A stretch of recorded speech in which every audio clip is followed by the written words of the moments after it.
Bonjour à tous, bienvenue dans ce septième épisode de Bande de foot, le premier podcast qui parle de RSE dans le football. Aujourd'hui, nouveau sujet, même équipe. On est toujours avec Tom. Tom, est-ce que tu nous entends? Ouais, je vous entends bien, ravi de tourner ce septième épisode, hein, il me semble bien déjà le septième. Ouais, c'est bien ça. Aubin, est-ce que tu es avec nous aujourd'hui? Bonjour à tous, merci d'être présents et de nous écouter, toujours nombreux, ça fait plaisir. Aujourd'hui, on va parler mercato, c'est le plus intéressant. C'est ce qu'on aime, les petits dossiers de l'été, les petits dossiers chauds, les petites rumeurs. Très, très excité. Tant mieux, on est aussi aujourd'hui avec notre champion d'Europe, Henri, Eh tout oui, juste champion fraîchement d'Europe. champion d'Europe. Eh oui, ça fait Magnifique. plaisir. Très belle fin de saison de mon côté. Très content. Et on est aussi avec Hugo qui lui n'est pas champion d'Europe malheureusement, mais qui est bien là. Non, et je serai pas non plus champion d'Europe l'année prochaine, mais je suis toujours présent. Et oui, malheureusement, ça va être compliqué. Messieurs, comme Aubin l'a dit, aujourd'hui, on va parler du mercato. Entre stratégie et business pardon, lucratif, chaque été, le mercato s'empare, on va dire, de l'actualité du football, entre les transferts, les rumeurs, les deals de dernière minute. C'est devenu un vrai spectacle. On va d'abord démarrer par les deux sujets d'actu que Tom et Hugo ont préparés. Je vais laisser Tom nous présenter son premier sujet d'actu. Alors, premier sujet d'actu, bah, du coup dans le mercato, hein, on va rentrer dans le vif du sujet. Et moi j'avais un petit sujet qui me tenait à cœur parce que j'ai une petite attache avec ce joueur, c'est Florian Thauvin. Hein, je pense que au moment où on tourne cette vidéo, du coup il a atterri la veille à l'Équin, dans une ambiance totalement folle. Hein. Je pense qu'il n'y a jamais aucun joueur du LOSC qui a été accueilli comme ça, hein, à l'Équin. Si je m'abuse. Donc voilà, Florent Thauvin de retour en Ligue 1. Du coup, bah, il était parti en 2021 de l'OM pour rejoindre les Tigres. Ou est-ce que bah, là-bas, ça n'avait pas marché, hein, clairement.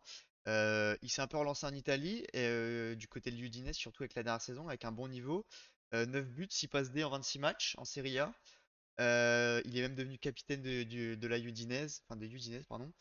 Donc pour quelqu'un qu'on pensait un peu perdu, qui allait jamais revenir, enfin qui était dans le déclin, c'est plutôt pas mal. Et là du coup, recrutement au RC Lens, un peu fer de lance du projet pour encadrer les jeunes, enfin c'est vraiment le gros coup, enfin, du côté de Lens de ce mercato, je pense, de ramener Thauvin, à voir ce qu'il va donner. Je pense que moi de mon côté, je pense que Thauvin c'est quand même une valeur sûre du championnat qui fera beaucoup de bien à Lens. Vous, de votre côté, qu'est-ce que vous en pensez? Est-ce que c'est vraiment un bon coup pour Lens? Est-ce que vous pensez qu'il peut redevenir un joueur important de Ligue 1? Ou est-ce que il est peut-être, enfin, pas fini, mais ses caractéristiques correspondent plus forcément au niveau de la Ligue 1? Est-ce qu'il saura s'adapter à la Ligue 1 à présent? Voilà, j'attends un peu vos retours là-dessus. Tovin, vraie ou fausse bonne idée? Moi, j'y crois pas du tout, moi. J'y crois pas du tout parce que déjà, je pense qu'il arrive dans un club où le club est plus important que le reste. Et déjà, l'action qu'il a fait à Lille, c'est-à-dire qu'il a pas mis le club en priorité, il a mis sa personne en priorité. Je suis pas sûr que les supporters en soi l'ont bien vu. Enfin, en tout cas, il est pas très bien vu par les supporters. Après, sur le terrain, je l'ai pas trop suivi à l'Udinese. Ses stats sont corrects, mais personnellement, moi, j'y crois pas trop. Après, tu dis ça, mais bon, à Lens, en soi, il n'y a pas eu de galère. C'était surtout à Lille où est-ce qu'il a fait de la merde. Enfin, voilà. Oui, Puis, oui, oui, non, mais je veux dire, puis ce qu'il a fait par rapport au club de Lille, tu le fais encore moins au club de Lens, je veux Ah oui, dire. non, mais clairement, mais après, attends, l'époque, on cite l'histoire de Lens, de Lille, pardon, c'était il y a 10 ans, quoi. Le mec avait Ouais, 20 ouais, Ouais, c'est c'est piges, ça, sûr. c'était il un était super gamin. jeune. J'espère qu'il a pris un peu en Ah, de toute maturité, façon, le il bonhomme, l'a quoi. pris en Et ça se maturité du dit, coup, mais ça tu s'est vois. vu. Tu l'as vu, son Ça s'est passage à vu sur le Marseille et terrain. tout. Son passage à Marseille, le mec il s'était sacrifié pour pas que le club coule à l'époque, à partir à Newcastle, le club où est-ce que tous les Français floppaient en PL. Enfin, je pense que la maturité, il a quand même changé là-dessus, quoi. J'espère pour Lens. En tout cas, c'est un pari un peu risqué. Et si ça marche, tant mieux pour eux. Ils auront quand même, ils auront besoin de lui, je pense. Ils auront besoin d'un grand Thauvin parce que ça va être compliqué sinon. Pourquoi pas. Mais je suis pas si sûr que ça. Aubin, je ne sais pas si tu as un avis sur la question, toi qui es très mercato. Juste, moi, 2 points. Premier point, je pense qu'un joueur qui réussit en Serie A, comme il a réussi, je crois que ça fait 2 saisons qu'il y est à l'Udinese, et ça fait 2 saisons que ça se passe super bien. Donc moi, je pense que dans un club comme Lens, il peut aussi réussir. Donc sur le sportif, j'ai pas trop de j'ai pas trop d'interrogations. Je pense que ça va matcher. Avec Lens, bah, j'espère que ça se passera mieux qu'avec Lille. À mon avis, vu l'accueil qu'il a reçu à l'aéroport hier au moment où on tourne, c'est quand même le mettre dans les meilleures conditions. Mais surtout le deuxième point, c'est au collectif de Lens. Est-ce qu'il va réussir à se fondre dans le collectif? Parce que Lens, c'est une identité, quoi. Comme tu as dit, c'est un club spécial. Ils ont pas fait un mercato dingue, les Lensois, mais là, c'est un gros coup. Donc moi, je suis content de revoir Thauvin en Ligue 1. Je suis content de voir aussi un gros joueur arriver. Et puis ça va faire du divertissement. Non, c'est un coup audacieux, mais moi, j'espère que ça va passer. C'est un champion du monde en plus, hein. Pas oublier. Exactement, ça fait un de plus. Un champion Un du champion du monde. monde, c'est un grand mot. Ah, il est quand même champion du monde. Et comme a Et dit le c'est Rami, hein. mérité un droit. Ouais. Et puis, Ouais, c'est sûr. j'ai bien hâte qu'ils nous mettent un petit but au Vélodrome cette année parce que c'est la classique, ça, hein. Et à Lille. Et à À Lille, Lille bah ouais, à surtout. Lille, c'est ça. Putain, Pour bien surtout énerver que mon Non, ami Hugo en tribune. je pense pas qu'il pourra marquer à Lille. Ce sera pas possible. Ah bah, je sais pas, vu l'effectif du LOS. Enfin, Dès qu'il ça, recevra le ballon, je pense ça qu'il arrive sera très bien vite. accueilli. Premier derby arrive très vite, hein, ça c'est l'a jamais 5e journée, empêché je crois. de marquer à Lille avec Ouais. Marseille, hein. Attention. Ah, il sera dans l'enfer du stade Pierre-Mauroy. Ouais, attention. Avec l'ambiance. Avec Et ouais. l'ambiance. Ouais. Bah écoutez, on va passer du coup au deuxième sujet d'actu. Hugo, je te laisse nous expliquer ton sujet. Yes. Donc pour rester un peu sur le mercato, moi je voulais parler du mercato très ambitieux d'un promu, donc le Paris FC qui a fait quand même un gros mercato et qui est très actif sur le marché en général. Ils reviennent en Ligue 1 donc après 46 ans hors de l'élite et ils ont un budget qui est estimé autour des 100 millions d'euros sous l'impulsion, on le sait tous, de la famille Arnaud. Donc voilà, ils affichent leurs ambitions sur le marché. Ils ont recruté notamment Otavio pour 17 millions environ, également Moses Simon ou encore le latéral de Reims Noah Sangui. Donc voilà, je voulais un peu avoir votre avis sur le mercato du PFC. Et j'avais aussi donc en angle de comparaison le mercato d'un autre promu qui est Sunderland en Première Ligue, qui eux atteignent enfin, des montants records, je dirais, pour un promu. Ils ont dépensé environ 100 millions d'euros sur le marché, avec des grosses recrues, notamment Habib Diarra de Strasbourg, Enzo Lefebvre, ou encore l'ancien Lillois Reinildo. Donc voilà, je voulais avoir un petit peu votre avis là-dessus. Est-ce que tout ça vous semble cohérent pour un promu ou à l'inverse totalement démesuré? Bah, je pense que Paris FC, ce sont les ambitions, elles avaient déjà été affichées. Déjà l'année dernière, tu prends un Max Lopez en 8. Enfin, déjà, ramener Max Lopez, ok, c'est pas non plus le meilleur joueur du monde. Mais ramener un Max Lopez en Ligue 2, déjà, c'est un peu une anomalie d'avoir en Ligue 2. Tu vois, c'est un bon joueur de Ligue 1. Donc déjà, enfin, tu savais l'ambition, c'était vraiment de Ils monter en Ligue affichaient 1. leurs ambitions, ouais, c'est Ouais, clair. clairement, tu vois.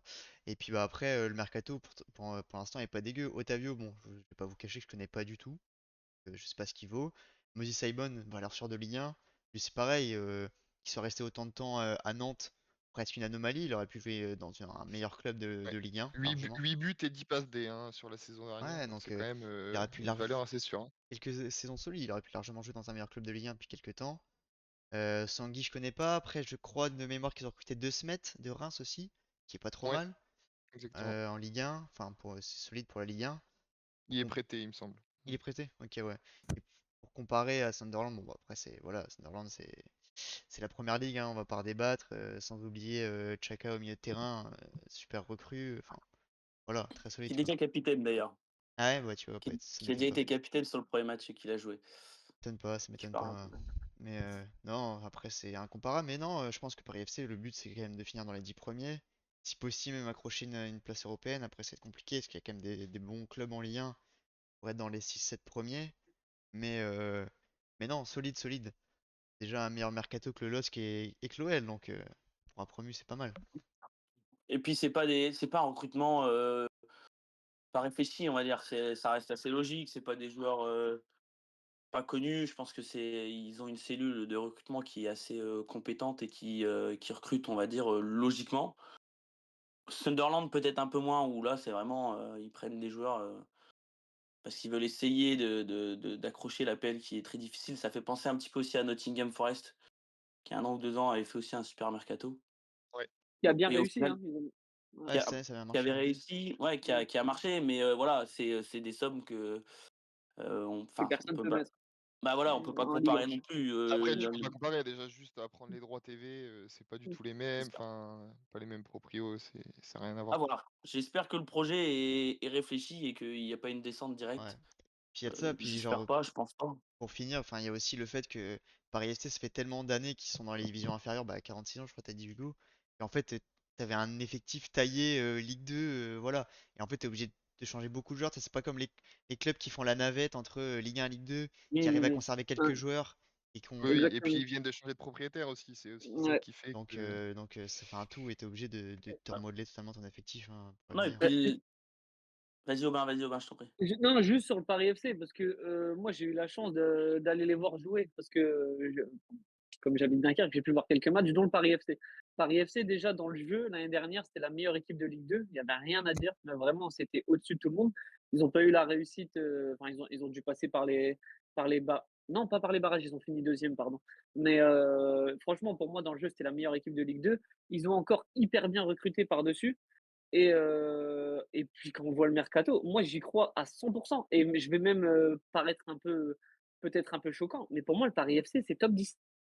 C'est top 10, les mains dans les poches, parce que quand je vois les mercatos de certains clubs de Ligue 1, je me dis que cette année, la Ligue 1, ça risque d'être dur.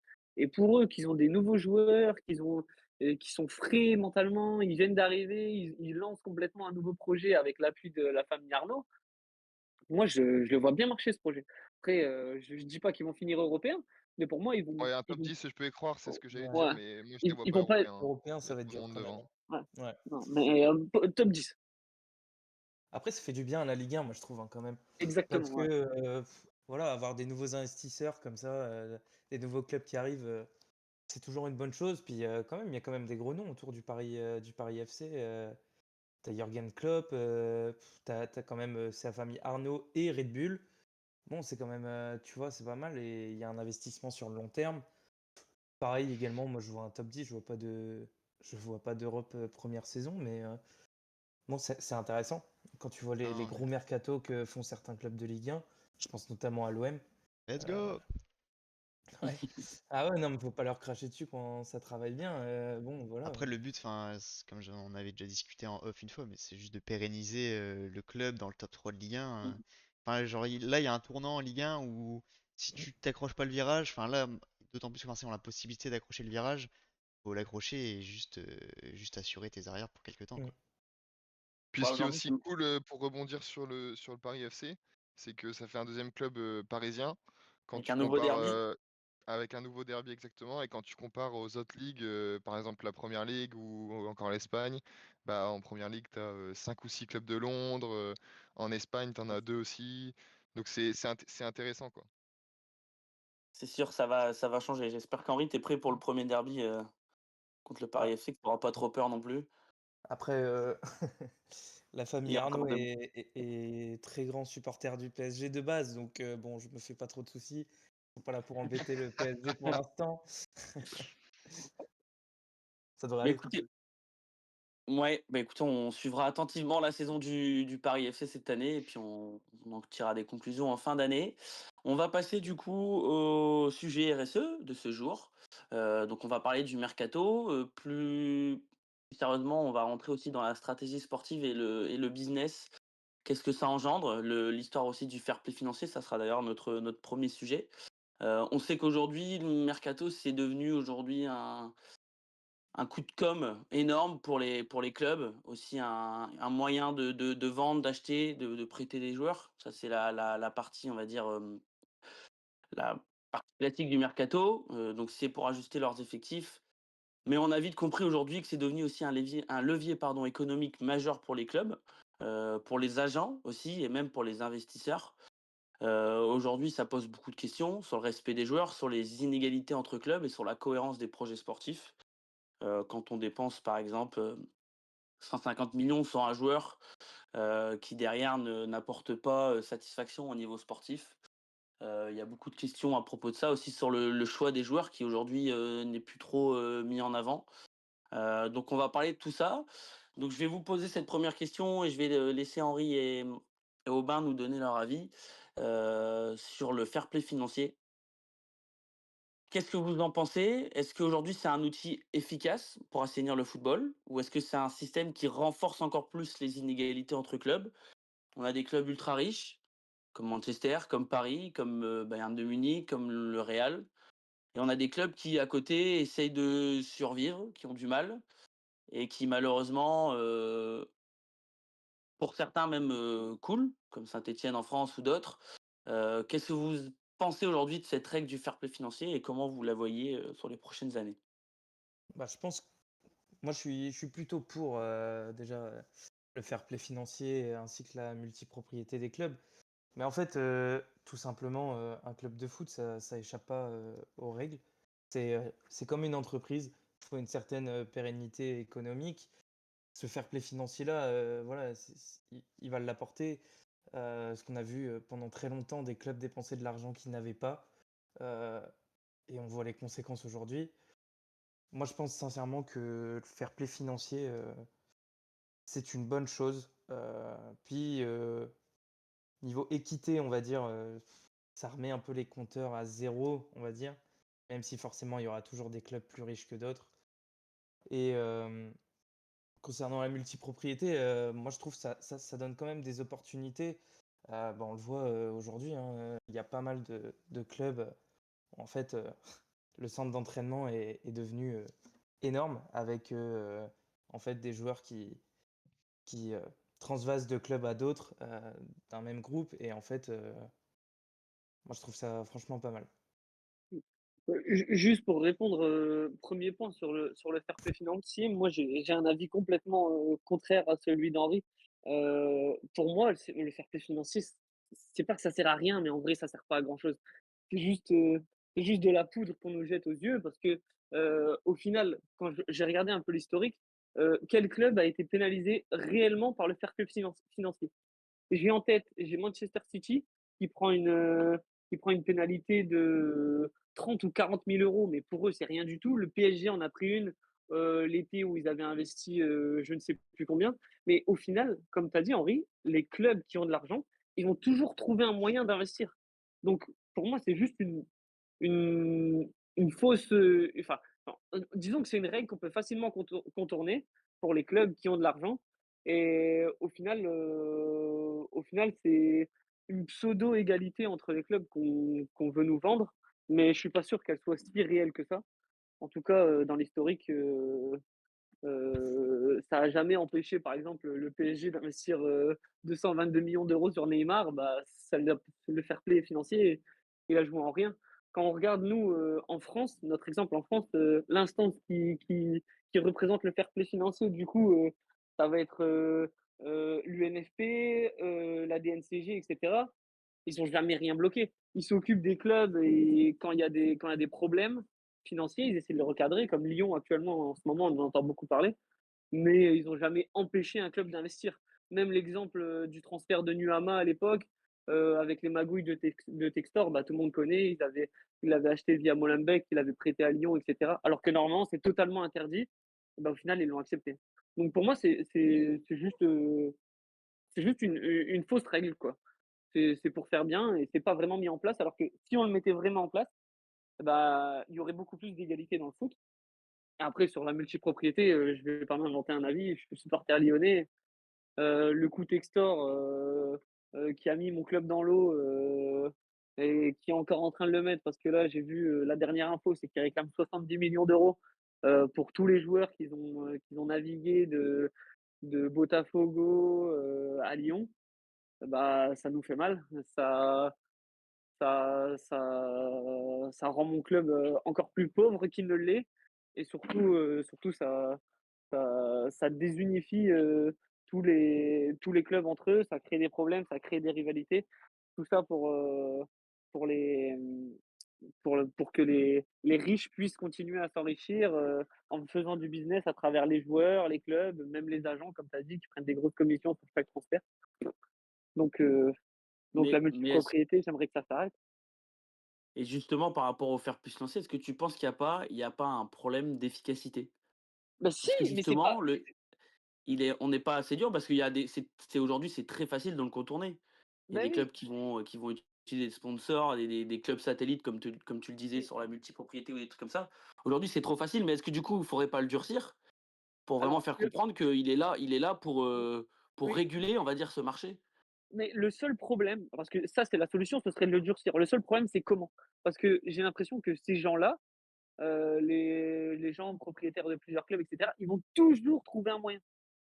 Ils vont toujours trouver un montage financier ou quelque chose qui va être bon, bah, acceptable ou réalisable et au final, bah, comme on dit, les dirigeants, la DNCG ou l'UEFA, ils vont baisser leurs culottes et ils vont accepter. Parce que ça fait de l'argent, parce que ça crée du divertissement en plus et cetera, mais ça dénature, on va dire, l'égalité dans le sport, enfin et dans le football, quoi.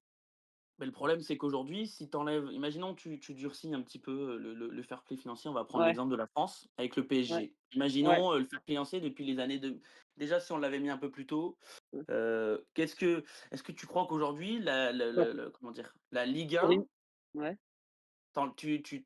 t'empêches le PSG de recruter des mecs à 220 millions ou à 180 comme ils ont pu le faire il y a quelques années, ouais, ou avec des salaires exorbitants. Qu'est-ce que serait la Ligue 1 aujourd'hui? C'est tu aurais ça une qu'il vraie faut se lutte poser. pour le titre. Demande à Tom.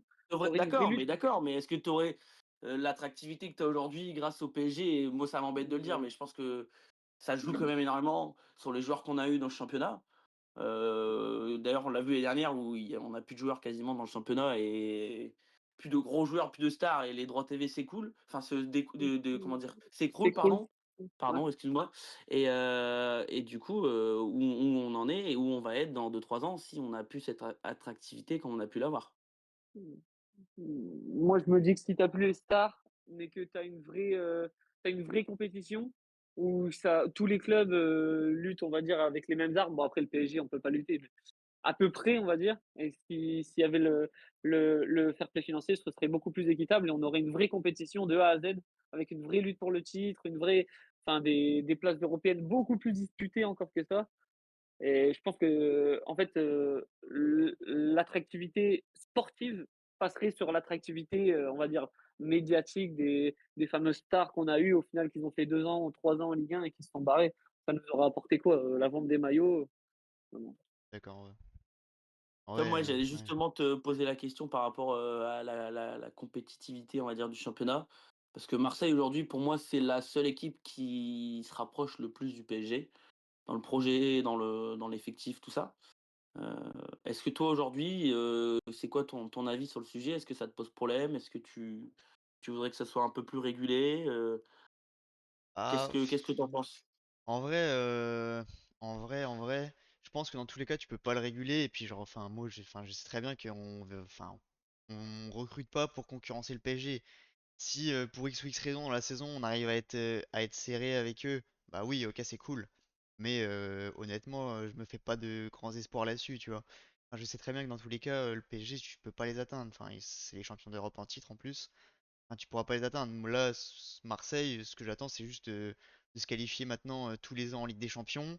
Essayer avec la nouvelle formule, de pourquoi pas faire un beau petit parcours de temps en temps, d'aller attraper un huitième, un quart. Ça serait incroyable.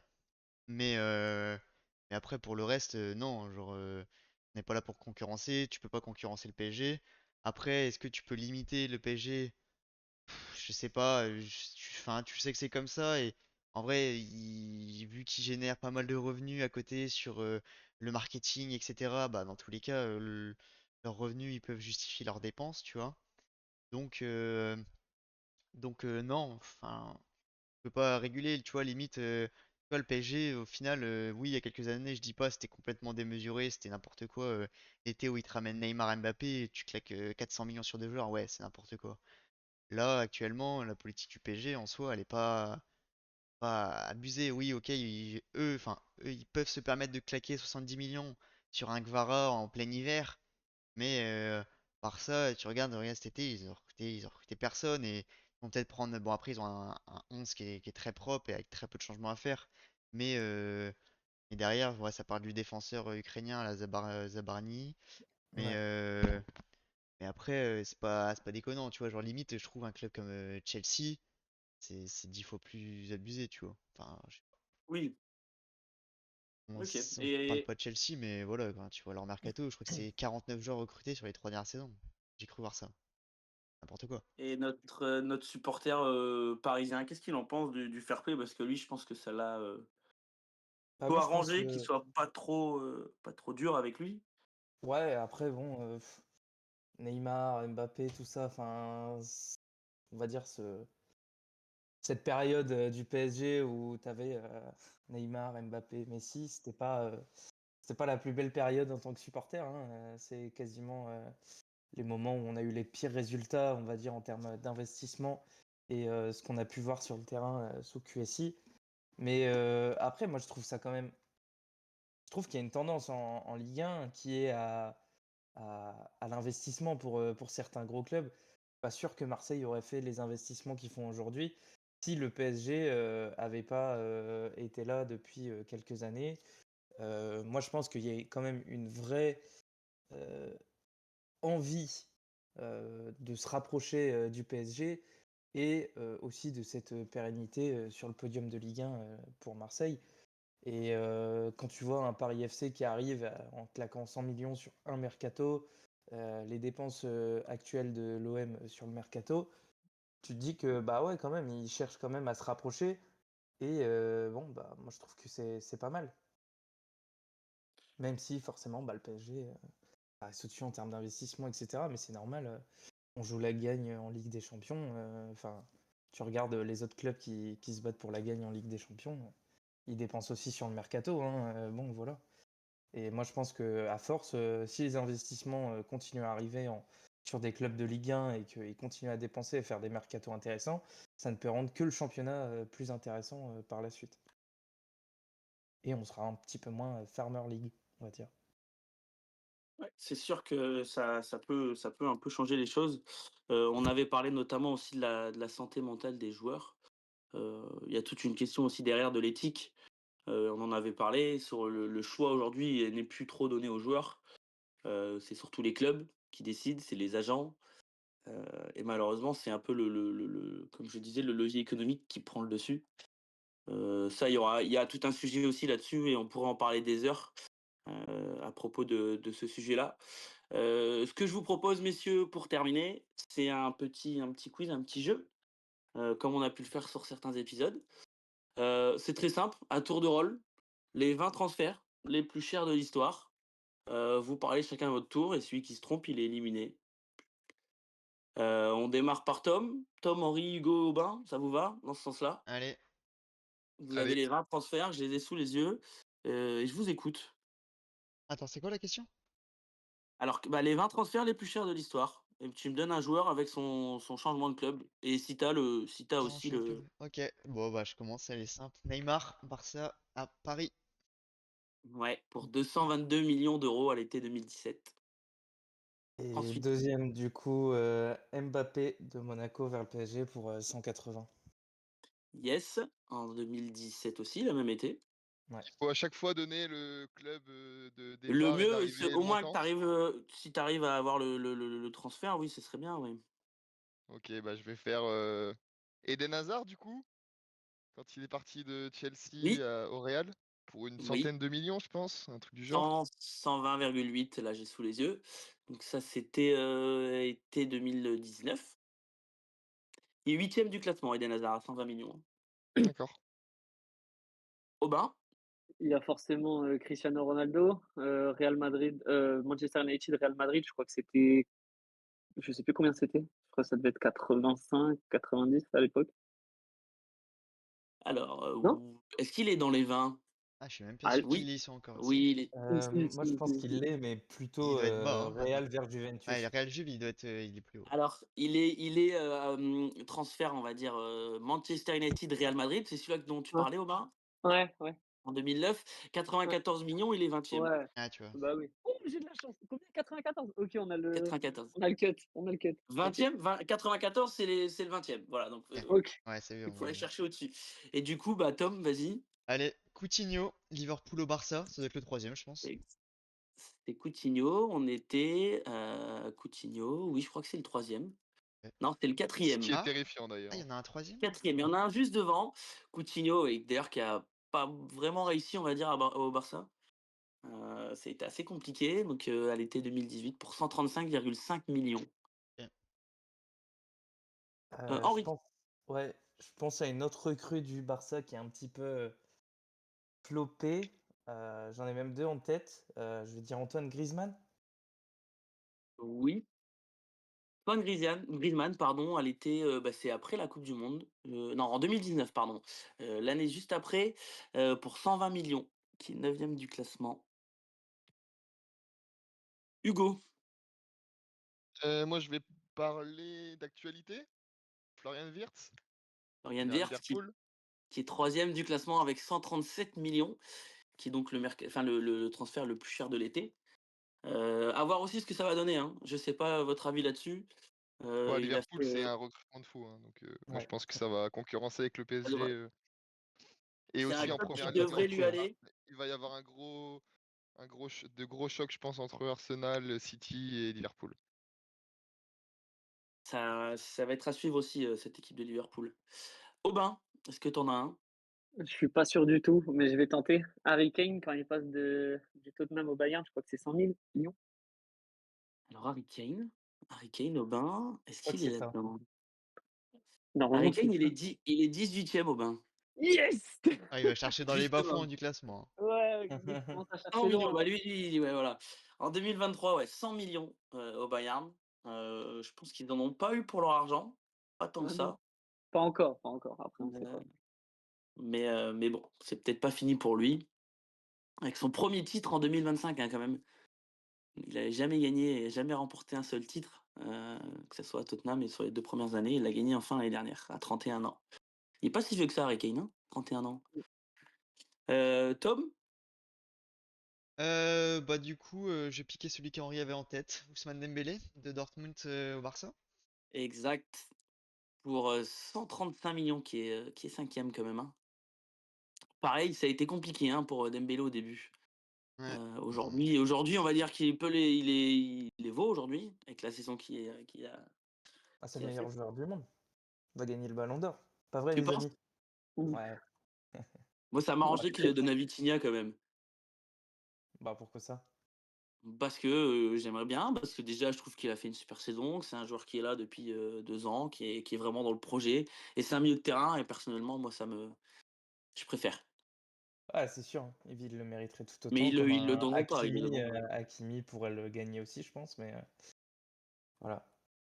Euh, Je crois pas qu'on a parlé de Bellingham. On n'a pas parlé de Bellingham, effectivement. Bellingham, c'est 113 millions à l'été 2023 au Real. Allez. Hugo? Aubin, il avait parlé de Ronaldo euh, vers le Real, mais quand il est Oui, parti du Real, à mon avis, c'était aussi à hauteur de 100 millions d'euros, je pense. c'est 117 pour aller à la Juve en 2018. C'est énorme. C'est énorme. Aubin, Ça va commencer à être compliqué. t'as pas trouvé le 19e encore. Je t'attends sur Attends, le attends, 19e. attends. À 100 Attends, millions. attends. 100 millions. Non, je cherche pas, je cherche en PL. J'ai même pas de gros noms qui me viennent. C'est un joueur qui Euh, va au PL en plus, ce 19e. non, je vais juste tenter, mais je me souviens plus. Messi, quand il fait Barça-Paris, c'est combien? C'est libre, c'est Non, 0. C'est libre. c'est Ouais. 0. Ah, c'est Eh libre? oui. Ouais, Ah, c'était libre. Dommage. non, j'ai perdu. Dommage, Aubin. Aubin, c'est fini pour toi. Out. Tom, est-ce que t'en as un? Bah c'est peut-être le 19e, mais je dirais Pogba du coup, de la Juve à Manchester. Alors, Pogba, c'est le 16e. 16e, ok. 16e, 105 millions. C'est le joueur français le plus cher de l'histoire, du coup. Euh, c'est pas un attaquant en plus. Si, Donc il oui, y a Mbappé devant quand même. oui, Mbappé, Ouais, oui, ouais. exact. Donc le deuxième. Bah, même Henri. Dembélé au Barça en fait. Moi, il y avait un transfert qui m'avait choqué il y a quelques années et je viens de m'en rappeler. Enzo Fernandez à Chelsea. Enzo Fernandez. Ah oui, ça c'est Et terrible. Au-dessus des 100 millions, donc c'est sûr qu'il est dedans.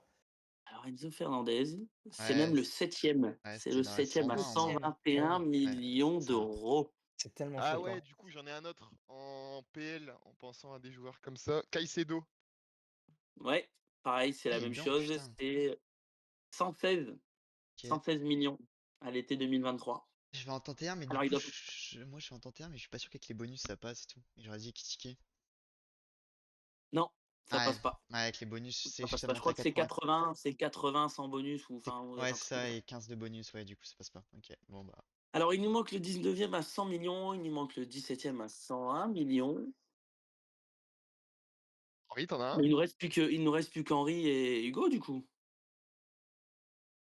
Parce que Bah, Tom, j'en ai un, vas-y, mais je suis vraiment pas sûr. vas-y, je t'écoute. Joao Félix, non? Joe Félix, oui. Joe Félix, il était à 127 millions d'euros quand il a signé à l'Atlético. 127, c'est énorme. Ah, C'est je suis énorme pour un d'accord. joueur comme lui, c'est énorme. Et on aura fait des clubs lui aussi. C'est clair. Il disait que c'était à 25 ans, c'est l'un des joueurs qui a été le plus transféré, ou en tout cas qui a coûté le plus cher dans ses transferts. Je crois que c'est le quatrième joueur qui a coûté le plus cher dans ses transferts. Hugo, est-ce que tu en as un encore? Je sais plus s'il a été dit. Et je suis pas sûr non plus qu'il soit plus de 100. Kolo Muani. Non, Non, c'est moins de Colomboigny, 100. il est pas dedans. Colomboigny. Quand il est arrivé au PSG, ça devait être pas loin, je pense. Oui, mais on n'y était pas, on n'est Je crois que c'était on est en dessous. 75. Je Ouais, crois que c'est c'était un peu moins. 75. Et Je Henri, me est-ce que tu rappelle en as bien. un pour terminer, pour gagner ce quiz? Est-ce que tu en aurais un dernier? C'est compliqué, hein, là, je t'avoue que. Après, il y en a quand même des. Le 17e, normalement, vous auriez dû l'avoir. À 101 millions, qui a fait PL Espagne. PL Espagne. Ouais, pour former l'une des plus belles attaques qu'on ait jamais eues dans l'histoire. Gareth Bale. Gareth Bale pour 101 millions, quand Ah ouais, même. Ah, putain. J'y Ouais. ai pas pensé. Ouais, On a eu c'est vrai. aussi, là, je pense que ça va vous choquer, on a eu Romelu Lukaku. hein? Quoi? En vrai. Ah si, à Ouais, 113 quand il est parti à millions. Chelsea, non? Ouais. Ah, purée. Mm. Ouais, De toute façon, Chelsea, ils aiment bien foutre des ronds dans n'importe J'aime quoi, hein. bien. Ah ouais. et j'y ai pensé aussi, mais il y Donc, avait Grealish, c'était énorme aussi, non? Jack Grealish, justement, Ouais, 117 millions. tu vois. Ah ouais, quand il Waouh. est parti à City. Ouais. À City, doit y en avoir. Sterling, quand il fait. Non, ça c'est pas autant que Non, ça. Et t'as Sterling, Non, c'est en c'est- dessous. Non, Et par le, contre, il doit y avoir Arsenal, ils ont recruté là, le défenseur, le croate, là. le tireur de coup franc, Gvardiol. Rice. non, Vardiol, Vardiol, Rice. 87. 75. Qui Et, ça, Aubin? Non, je cherche. Rice Arsenal, c'est combien? Declan Rice, justement, c'est le dernier de ce classement à 116 millions d'euros Ah l'année ouais, tu vois. dernière. Il y a 2 Ouais. ans, pardon. Ok. Ouais. Bah, félicitations, Henri. Henri, grand vainqueur du jour. Bravo. Bien joué. Bah Bravo. là, on est égalité avec Hugo, non? Non, Non, pour moi, t'as Ouais, bah, réussi. t'avais commencé, donc je crois que Ouais. c'est. Ah, ok. Je te laisse la win. félicitations, Allez, elle est belle. Henri. Bah, écoutez, messieurs, on a fait le tour du sujet aujourd'hui. Je vous remercie pour votre analyse et votre pertinence. On se retrouve pour un prochain épisode. Merci à vous, merci à ceux qui nous écoutent. Ça fait toujours plaisir. Et puis on se voit une prochaine fois. Salut Salut à tout. tous. Salut tout le monde. Ciao. Merci, salut tout le monde.